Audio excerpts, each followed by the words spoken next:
In today's video, I'm going to show you how to change your Todoist background in just a few simple clicks. If you use Todoist every day, changing the theme can make the app feel more personal, easier on the eyes, and a little more enjoyable to use. Whether you want a clean light look, a darker mode for late night planning, or one of the colorful presets, the process is quick and easy.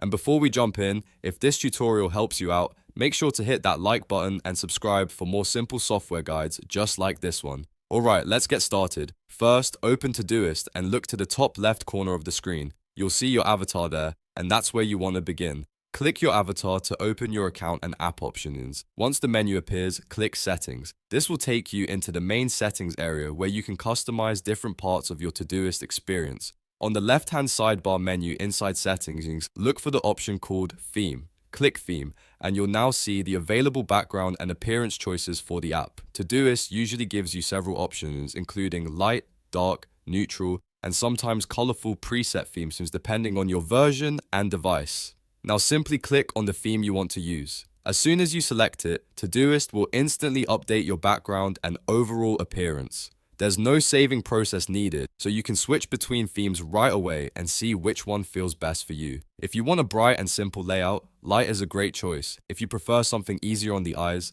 dark can be a better option, especially in low light. Neutral gives you a softer, balanced look, while colorful presets can make the app feel more lively and personalized. You can test a few different themes until you find the one that fits your workflow. And that's it. You've now changed your Todoist background successfully. It only takes a few seconds, but it can make a big difference in how the app looks and feels every day. If this video helped, don't forget to like, subscribe, and turn on notifications so you don't miss more quick tutorials like this one. Thanks for watching, and I'll see you in the next video.